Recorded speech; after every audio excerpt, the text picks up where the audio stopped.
हमारे नुमाइंदे कादिर ख्वाजा इस वक्त मेरे साथ मौजूद हैं लाहौर से। सो कादिर से हम ज़रा बात करते हैं और अपने इस डिस्कशन को आगे लेकर चलते हैं। कादिर, कुछ अपडेट कीजिए। हमने तो कोच के बारे में तो सुना था कि जी कोच तो फाइंड करने में 4 लोगों को अप्रोच किया गया है अब तक, जो ज़राए कहते हैं, और 4 ने रिफ्यूज़ कर दिया है।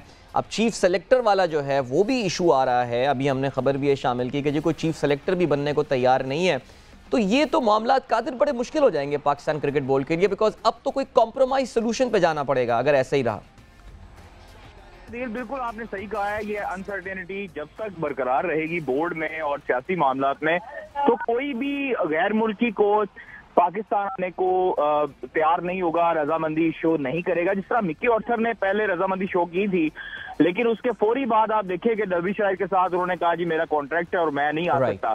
तो आप ये देखिए कि मुख्तलिफ जो कोचेज हैं उन तक भी ये मैसेज गया है कि जब मिकी ऑर्थर पाकिस्तान टीम की कोचिंग कमान संभालने के लिए तैयार नहीं है, जो इनके साथ वक्त गुजार चुका है, उसके बाद जो है वो गैर मुल्की जो कोचेज हैं वो काफी हद तक बैकफुट पर चले गए हैं। और अभी ये सूरत हाल है कि अभी फिलहाल कोचेस के बारे में नहीं सोचा जा रहा और जो बोर्ड के मामला है उनको देखा जा रहा है, और तमाम तर जो सिलेक्शन कमेटी थी, अबूरी सिलेक्शन कमेटी थी, उसको भी देखा जा रहा है।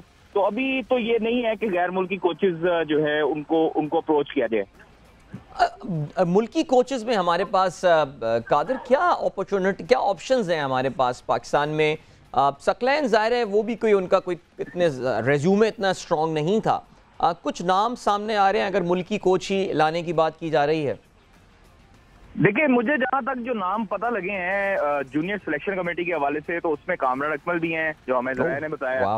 उसके बाद यासर हमीद भी हैं, और बाकी जो हमारे पास अभी जो बुरी सिलेक्शन कमेटी से बोर्ड चाहता था कि शाहिद अफरीदी कंटिन्यू करें अगले 10 माह के लिए सिलेक्शन कमेटी के सरबराह के तौर पर, लेकिन शाहिद भाई जो है वो उनकी मसरूफियात ज्यादा हैं, वो टाइम नहीं निकाल सकते। और ये बड़ी फुल टाइम जॉब होती है कि आप डोमेस्टिक को भी फॉलो करें, उसके बाद हर लड़के पर नजर रखें। तो इस वजह से लाला ने जो है वो इनकार कर दिया है और अभी तक फिलहाल उनका कोई मूड नहीं दिखाई दे रहा। अलबत्ता वकार यूनुस के बारे में हमें ज़राए ने ये बताया कि उनको भी अप्रोच किया गया है बोर्ड की तरफ से बॉलिंग कोच के लिए और साथ साथ सिलेक्शन कमेटी के हवाले से भी। तो ये 2 चीजें हैं हमें जो अभी तक पता लगी हैं। लेकिन अभी जो है वो नजम सेठी साहब जो हैं वो यूएई में, और जब पाकिस्तान आएंगे तो उसके बाद मामला देखेंगे। अभी तो फिलहाल पीएसएल है, और पीएसएल के बाद जब जाके अप्रैल मई में जो सीरीज है उससे पहले फैसले होंगे। कादिर, में ये भी आपने पीएसएल का जिक्र किया, मैं ज़रा बाबर की कप्तानी वाले मैटर के ऊपर भी आता हूँ। लेकिन पीएसएल में भी सुनने में आया है कि जो नई टीम है, जो नजम सेठी साहब की इनफैक्ट जो पुरानी टीम है वो अब कंट्रोल उन्होंने ले लिया है जो पीएसएल के सेक्रेटेरिएट का, और वही अब इन मामलात को देख रही है। तो क्या इस बात में भी सदाकत है? बिल्कुल सदाकत है अदील। और आप ये देखें कि सबसे पहले नायला भट्टी जो है वो हमें दिखाई नहीं बगैर किसी ओहदे के, और 2 मीटिंग्स में वो आई हैं। फिर उसके बाद बाकायदा तौर पर हमने ये खबर ब्रेक की थी कि उनको पीएसएल का कमिश्नर मुकर्रर कर दिया गया है। वो उस्मान वाला जो है चूंकि वो उनको सरबराह बनाया था पीएसएल का, और उस हवाले से अब जो तमाम तर मामलात हैं वो देखेंगे वो उस्मान वाला और नायला भट्टी। तो नायला भट्टी भी पुरानी रिजीम की हैं और नजम सेठी दौर की हैं, डायरेक्टर मार्केटिंग भी थी पाकिस्तान क्रिकेट बोर्ड की, और अब जो है वो पीएसएल की कमिश्नर है, और वो तमाम तर इंतजाम वो देखेंगी। उसके साथ साथ जो दूसरी चीज थी वो बड़ी इंटरेस्टिंग है कि गुज़श्ता रोज हमने ये खबर दी कि अली सेठी से पाकिस्तान सुपर लीग ने राब्ता किया था मैनेजमेंट ने कि उनको जो पीएसएल का एंथम है वो अली सेठी से गवाया जाए।